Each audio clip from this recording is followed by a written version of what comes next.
So for my own personal investment strategy, this is a type of property that I really am interested in large part because it's in an underrated market in Victorville.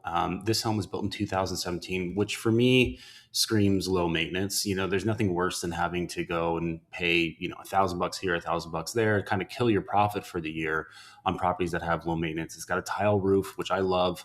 The layout of it's got artificial grass in the backyard. It's got a very nice driveway, which you can pull probably a third car there. Solar panels.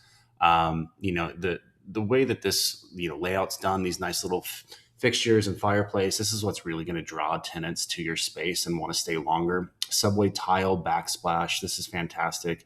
They have the shiplap walls. This is kind of a farmhouse look that your modern tenants are going to want to be in, and it's going to be hard for them to leave and duplicate something that has this style.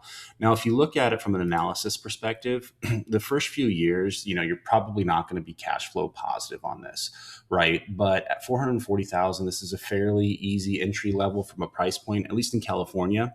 But I did do some more digging on this because this is a property that I'm really interested in.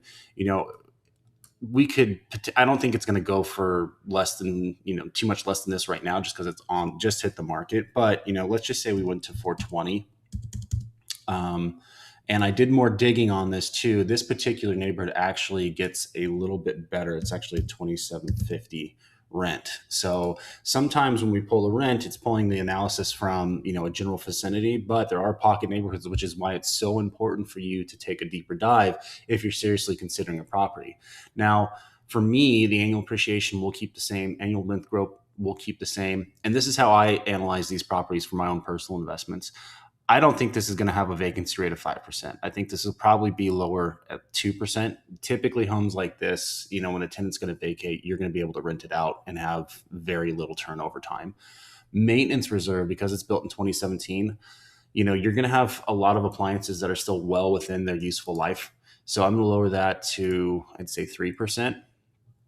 No HOA. So on this at 420,000, we're at 257,000 or $257 a month cash flow. That puts it up to a 6.5% cap rate. That's well within the parameters we want. But let's just see what it does at 440. So what I would do for this, if we were at 440, we're going to have, where's our cash flow? There it is. Yeah, still positive cash flow. So I think this one's a home run regardless. I might offer 440 and ask for like a 10K credit to offset some of the out-of-pocket expenses for your closing cost. But other than this one, what I'd do is I'd schedule a tour.